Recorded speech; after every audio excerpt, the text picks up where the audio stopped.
What's going on, everybody? In this episode of NNP News, a 22-year-old Tanzanian uses the sun to keep the lights on, M.I.A. tries to come for Black Lives Matter and fails miserably, and the Nina movie with Zoe Saldana was just so bad. It starts now.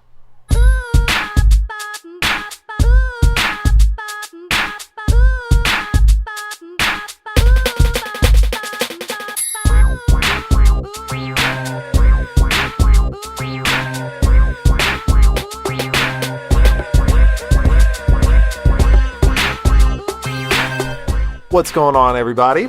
Hello, everybody. Welcome to another amazing episode of the No Name Podcast, the number one podcast going out across the airwaves where we bring you stories of Black excellence and righteous ratchetry from across the Black diaspora. I'm Mr. Bizu, and to my left is the lovely... I'm Lady Sasha. Comment ça va? Oh, French. Starting the week off right. I'm good. I'm very good. Yes. Enjoying this warmer weather we got here in Beijing.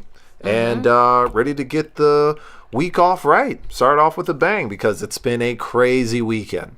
A lot of ups and downs. Yeah, and that is why we need to start off by the good news. Yes. But before this, do you have some announcement? I sure do. You can catch us on Wechat, Twitter, and Instagram under the handle bizunsasha. BIZU and SASHA. And if you join our Wechat platform, you get access to the NNP updates groups where you can get our announcements for future shows. You can take part in polls. And if we have any specials or discounts on any kinds of stuff, you get some of that, and you get to talk to some other listeners of the show, and they are crazy.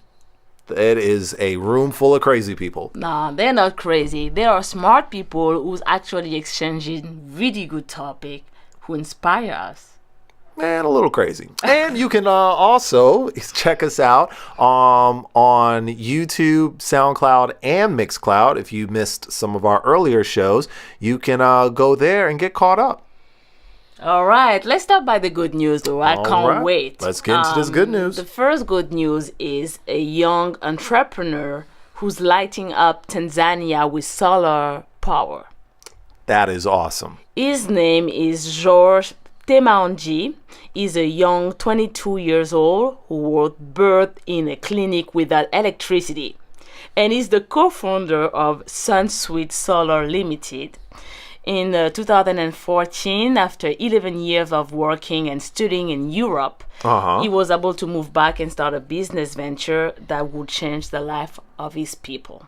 That's beautiful. So the company solves three major issues at once.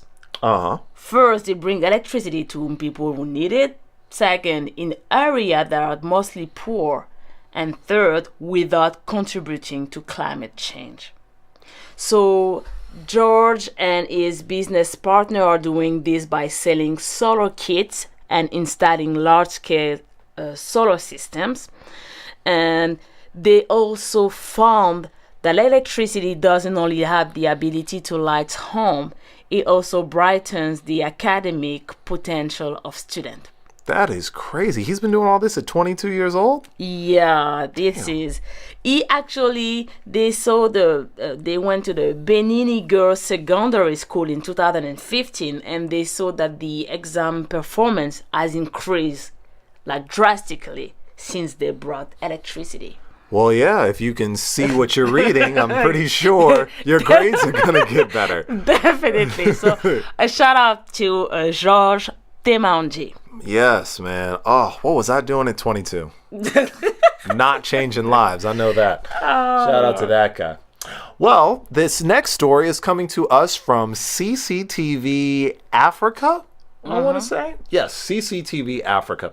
And it is talking about a Kenyan athlete who received the Sport for Good Award in Berlin. Rachel Mathoga of Moving the Goalposts received the Sports for Good Award in Berlin, Germany, and it was during the Loris World Sports Awards 2016. Muthoga is the executive director of Moving the Goalposts, a community-based organization that targets girls and young women in Kilifi and Kwale counties.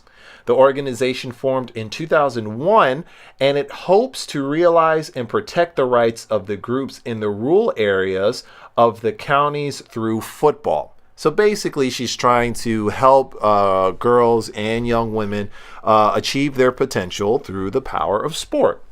This is great. Exactly. Now, Muthoga wasn't the only person who got an award that night. Our favorite girl and NNP athlete of forever, Serena Williams, also received the prestigious award that night. Oh, that's great. That is great. Yes, it is. I'm sorry. Every time I see Serena Williams, I gotta say something. Oh, so I do have more good news in the sports. Oh, please share. Yeah, it's coming from Jamaica. Okay. The gymnast Tony Ann Williams is qualified for the 2016 Olympics in Rio de Janeiro. Tony Ann Williams, she made history as the first Jamaican gymnast to qualify for Olympics. So, shout out to her and to Jamaica. Definitely. Well, I have another black woman out here making history. She's not in sports, right? Well, she's not in sports. Oh, okay. But she did know how to run. I'll tell you that. All right. Harriet Tubman. All right. Harriet Tubman will replace Andrew Jackson on the $20 U.S. bill. Away. Yes. Treasury Secretary Jack Lew announced that Harriet Tubman will replace former President Andrew Jackson on the $20 U.S. bill. Why his name is Jack Lew? Where is he from? Is American? Yeah, he's American. Oh, okay. It's a blend of immigrants, Lady Sasha. Oh, okay. Everybody can be American. Okay. Lew said the back of the $20 bill will feature an image of the White House as well as an image of Jackson, because they can't just let black people have their own money, because they know if they do that, we just won't have any sense of respect and, regard for any of their rules. So they're like, you know what? Let me put this white man on the back of the money so he can still watch over y'all. Okay. Because you Negroes know how to act up. Okay. He said that he went on to say that leaders of the movement to give women the right to vote will also be featured on the back of the $10 bill. Now, Harriet Tubman showing up on the $20 bill has caused some controversy. Some controversy. Some controversy. That's a new word. I love this word. I'm pretty sure I can play it and it's Scrabble. Now, Harriet Tubman being on the $20 bill has caused a bit of controversy among some of the less melanated of U.S. citizens. Right. Because they ain't shit. I don't know why. I mean, I've heard things of, only U.S. presidents should be on the money, even though the guy on the $100 bill isn't a president. So what does that mean?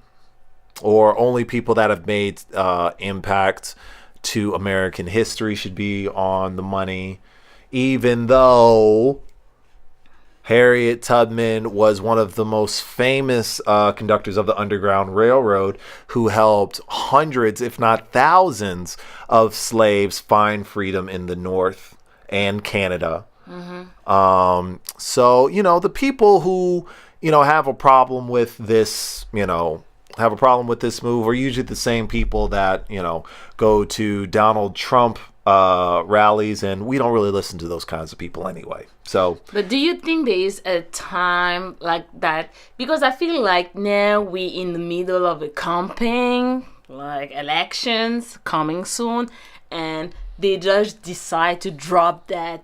Do you think it has nothing to do with that campaign? No, because they've actually been talking about this for a while. They've been talking about replacing some people on the money for a bit.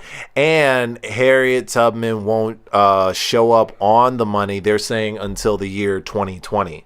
Oh, okay. So it's like 4 years away anyway. So, yeah, that's about it. So shout out to Miss Tubman. And I can't wait to spend some of them tubs. You know what I'm saying? And when I give my money out, to make sure her face is the one they always see. All right. I have another news.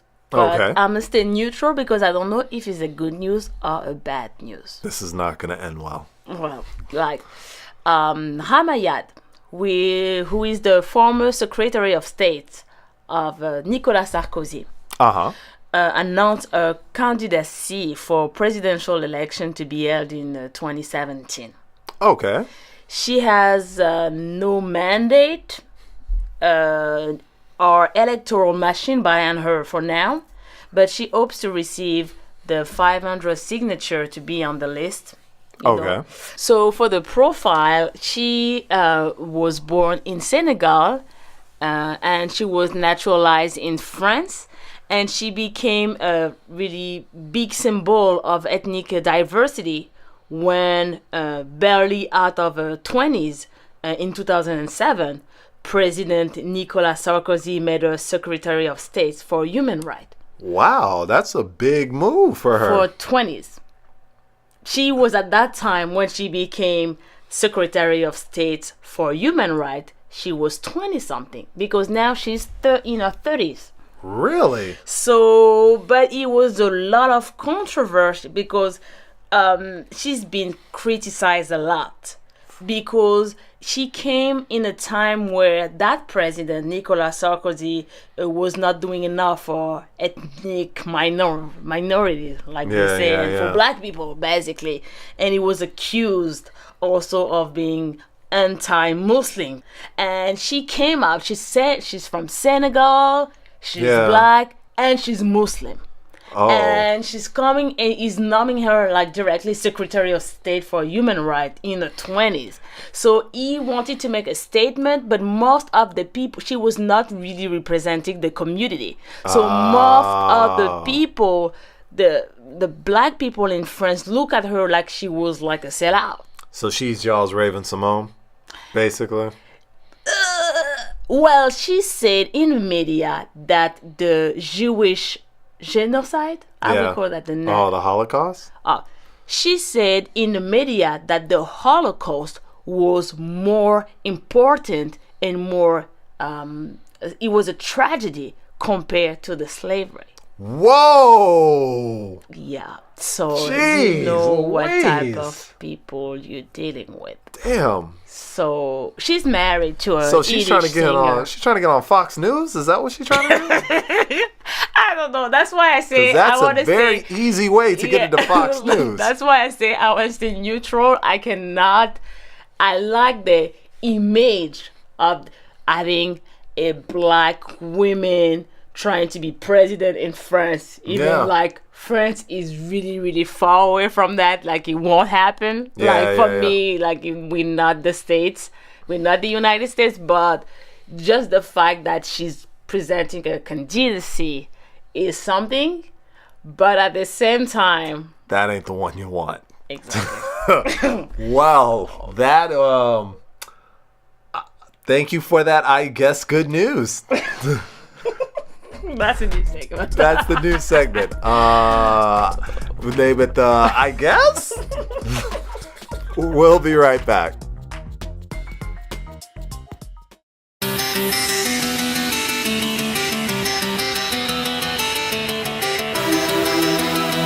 This episode was brought to you by Madame M.I.A. Do you want your hair to be healthier, longer, and stronger? Now, thanks to Madame M.I.A, it can be. Madame M.I.A is an all-natural hair care company that ships to virtually every province in mainland China. Madame M.I.A's products are all natural and paraben and sulfate-free, ranging from hair oil to cleansers and conditioners. For more information, head to the website madamshe.co or go to Madam She's WeChat at Madam She, MADAMESHEA. Let her know that you heard about it from the No Name podcast for special discounts on your next order with the promo code MadamShe10. Madam She, hair care au naturel.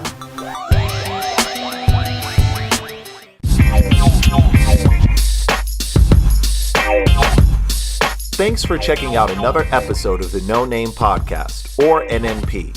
We value our platform and are working to bring you the best show possible. Now you can help make that happen.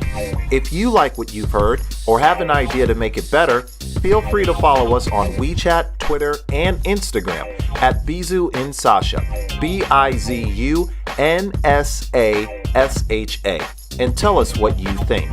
Or you can send us an email at nonamepodcast123@gmail.com. NNP, many voices, one sound. Peace. What's going on, y'all? Hey, we back. And after our good news, it's time to dive into that bad news. Yeah, what is... First piece of bad news is coming to us from Ethiopia. Yeah. If you haven't heard by now, there was a mass shooting that took place where hundreds of people were killed and about 100 children were kidnapped as well. Very tragic situation. Well, the government of Ethiopia declared 2 days of mourning for the victims and the kidnapped children. 208 people were killed in cross-border cattle raids, and more than 100 children were kidnapped by the people that did the shooting. The Ethiopian parliament said in a statement that flags would be flown at half-mast across the country and in its foreign missions. However, parliament gave no further information about the missing children. Now, the raids took place in 3 districts of Gambela, which is in the country's west, when attackers from South Sudan crossed into Ethiopia. Yeah.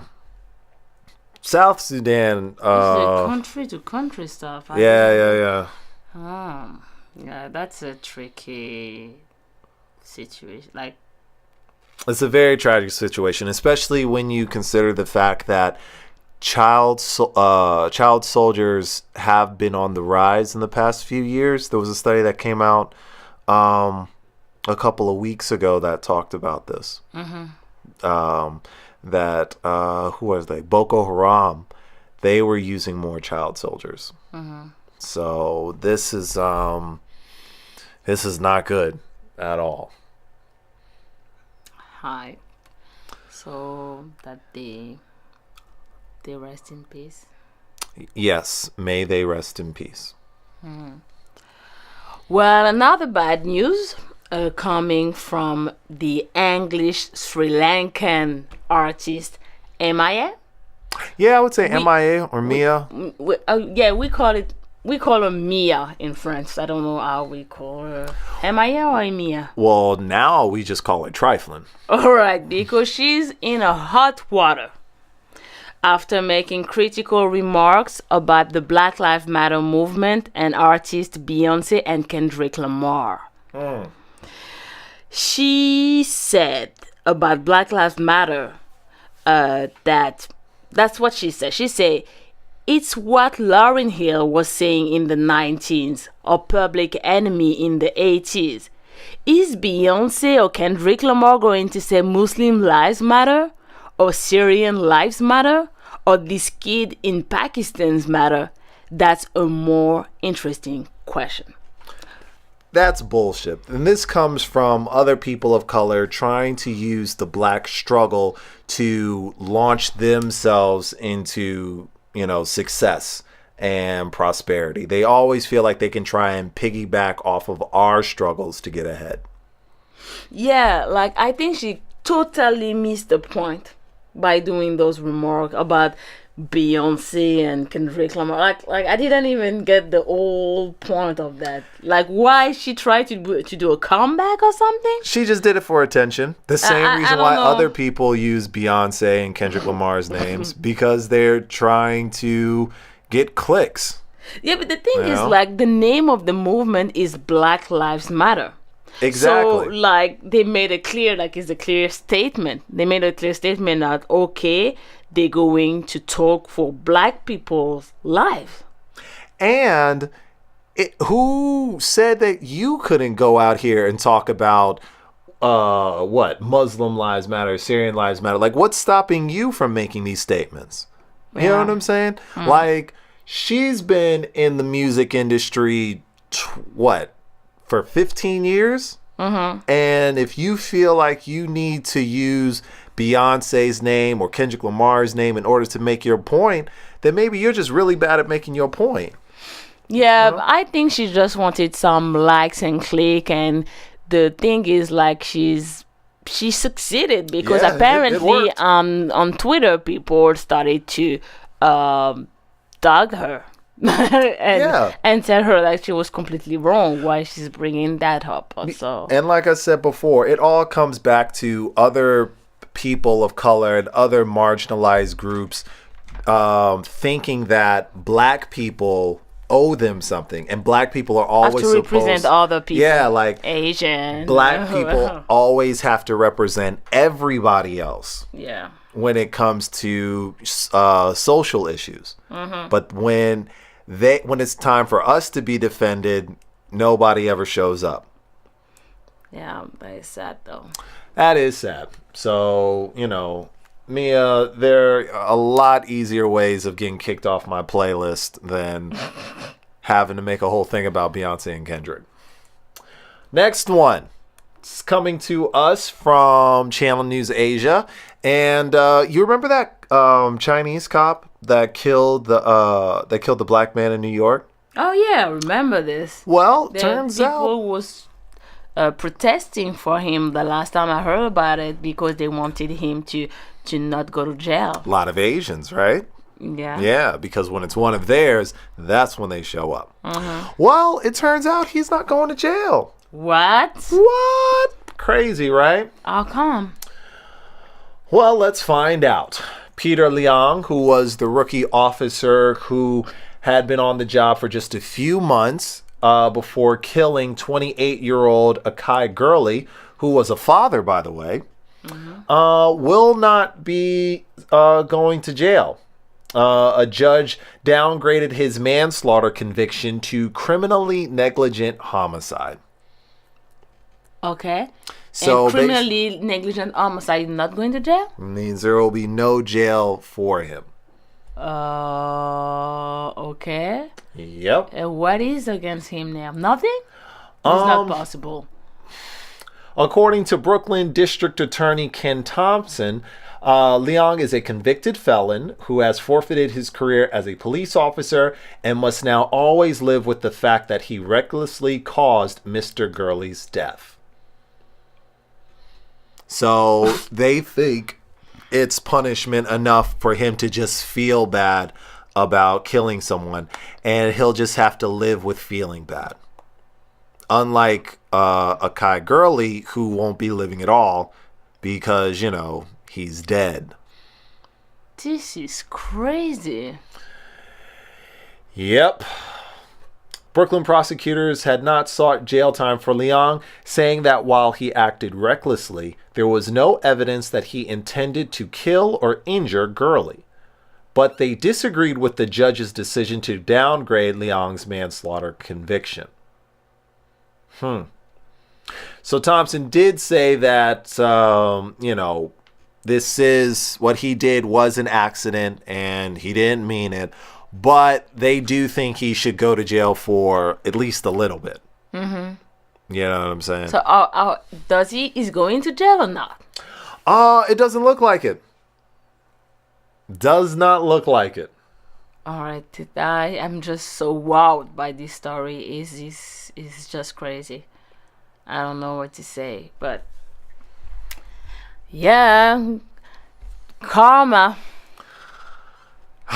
Moving on. Because, Yeah, but the thing is, we're moving on with the more crazier story. Like that. Africa Bambaataa. Yeah, I remember about Africa Bambaataa. So apparently, more men come forward to accuse him of sex abuse. Ronald Savage talked about the numerous times that Africa Bambaataa sexually abused him when he was a teenager. And now, in an interview with the New York Daily News, 3 other men have come forward with similar stories. Hassan Campbell told the news site that he was only 12 years old when Bambaataa started abusing him. He says that Bambaataa would let him stay at his house when things weren't going too well at his home. And he said that's where, the shit went down. Campbell said that Bambaataa is a pervert who likes little boys. Oh, wow. Actually, another man who wished to remain anonymous told the Daily News of similar allegation. He said that he knew that Ronald Savage was telling the truth because he did the same things to him. Damn. And another New Yorker who's only identifying himself as Troy says that Bambaataa also was sexually abusing him when he was a teenager. So it sounds like Bambaataa was out here, man. Yeah, I think he's smart though, because Campbell said that about 7 months ago, he posted a video about his alleged abuse, but took it down after that Bambaataa and his organization, Zulu Nation, agreed to meet with him. And he said that Bambaataa apologized, and he said he would get counseling and open up a center for abused boys.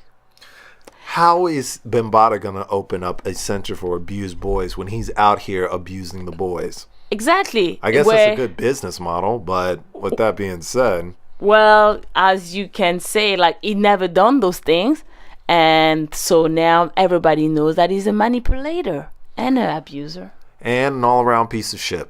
I'm sorry. When you just have one accuser, I can be like, oh, maybe they did, maybe they didn't. It's he said, she said, that kind of thing. But once multiple people start coming out, I'm going to start leaning more towards, yeah, you probably did that shit. I don't know. I'm cynical like that. So, well... That was it. That was it, man. That was all the bad news that we had. It was short, but it was potent. It was very potent. And with that, we will be right back.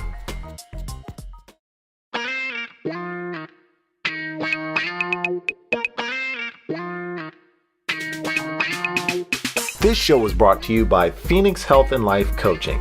Phoenix Health and Life Coaching is the lifestyle service that's all about creating a personalized, healthy lifestyle with balanced sports nutrition plans and workouts.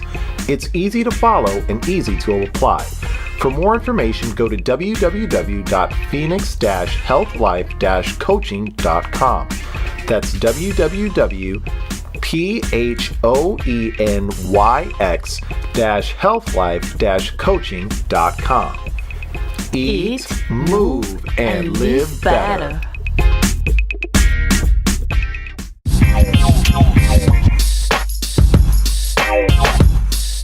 You're listening to another episode of the No Name Podcast, or NNP. NNP is a show that aims to bring the world's Black diaspora to the forefront and highlights their unique lifestyles while connecting their common cultures. The perspectives of the diaspora are valuable, and no one can tell our stories better than us. So thanks for hearing ours. We appreciate your support and encourage you to share. NNP, many voices, one sound. Peace.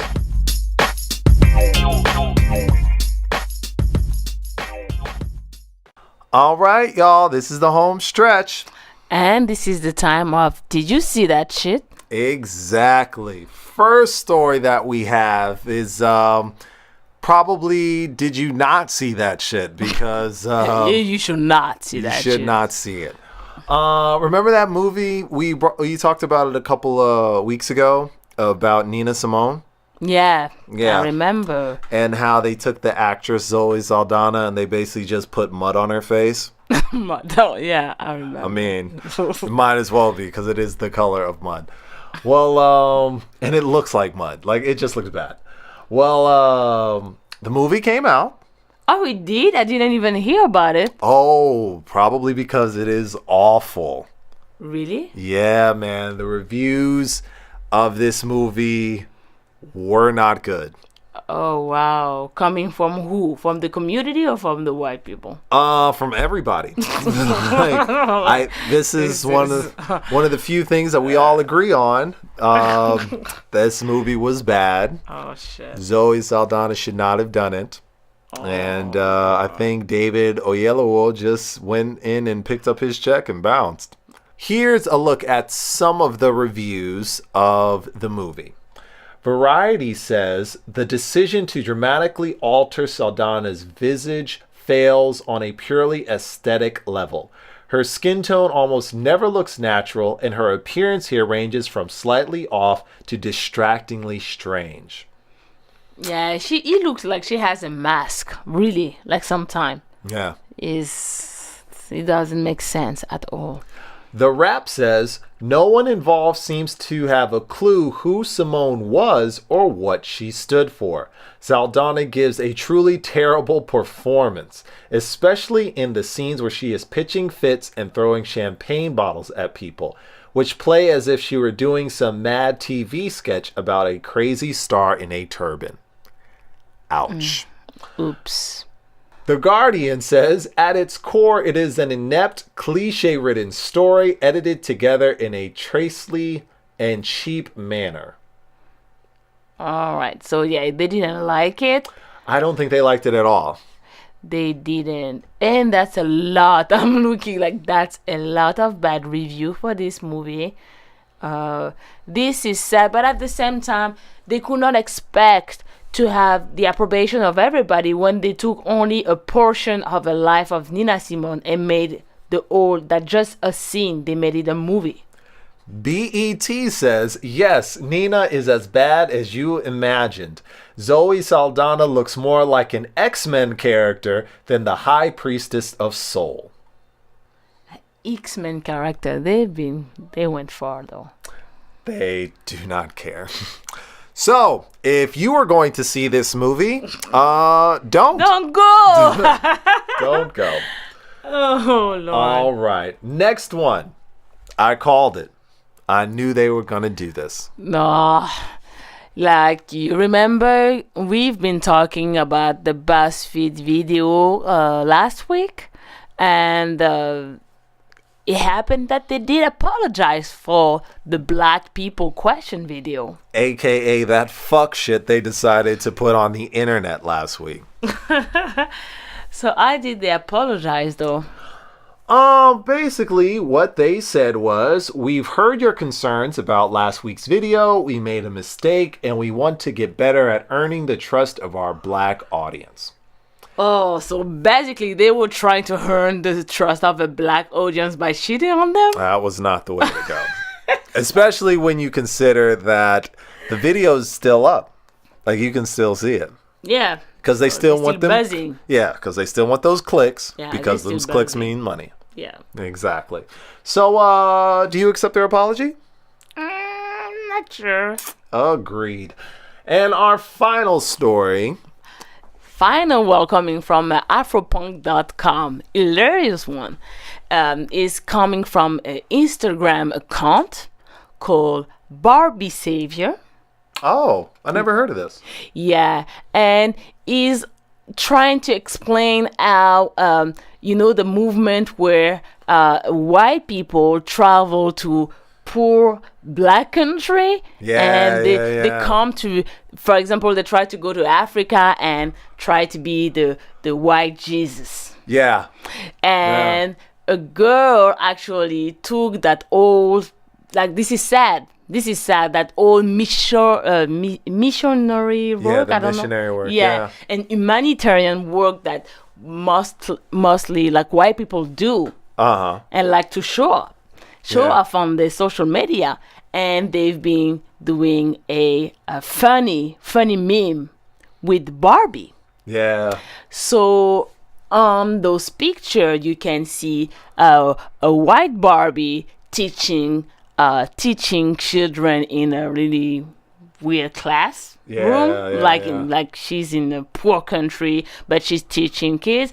You can see a white Barbie with the African map in a chest with like te amo, which is Spanish. Yeah, so, why we don't know. That works. And you can see white Barbie with a bunch of children in a jungle, like in a savannah, like you don't know why they're in the middle of this, and white Barbie in the favelas, like she's just posing in the favelas. Why we don't know. And to finish, a white Barbie with the black little Barbie, and showing that she has love for this white Barbie because it's shown as a good prop. So this parody is just to show us like what is that phenomenon of like white savior who's coming like to Africa or other brown people, like a country, like, and they want to show how they can save the population. But what is intrigued me is like this has been created by two white women who describe themselves as like former white saviors.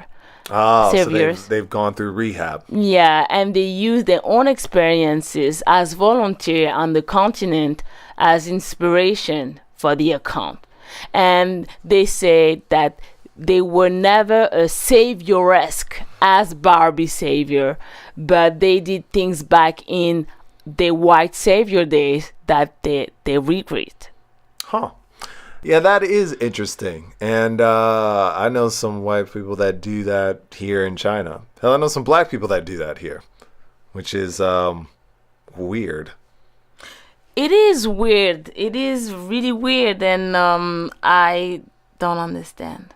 Neither do I. I don't get it. But maybe we're too cynical, so we always try to see the bad everywhere and everything. But this is a trend. Like a lot of people do that, and I don't know what they try to prove. Well, I think they just want to show off how caring they are. They want to show off what a good person they are. Like, look at me. I'm making a difference. I got this little black kid here in my arms because I don't care about race, and I just want to show everybody how good I am. Like, I just want to be a good person. So come here, little Malewe. I'm just going to hold you and take a picture of you so everybody knows I'm not a horrible person. Mm-hmm. Okay, now get away from me. Just helping like disadvantaged people and everything, so it makes them feel better. That's exactly what it is. Okay. Like, I don't like the attitude. I don't like it either.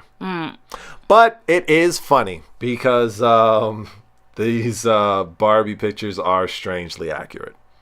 I find it funny, like that meme, but at the same time, I find it not funny because, like, it is too easy, like, to take those pictures and just laugh at it when it's something that actually really happened on a daily basis. This is true. And like, for me, they try to show, like they try to simplify the image of, like, for example, Africa by saying, like, okay, they're poor, they're living in horrible situation. They're never going to show picture of like building and, you know, industrialization and everything. They're always going to be like in the really, really bad part of somewhere in the favelas, and they're going to see like those kids without clothes and stuff.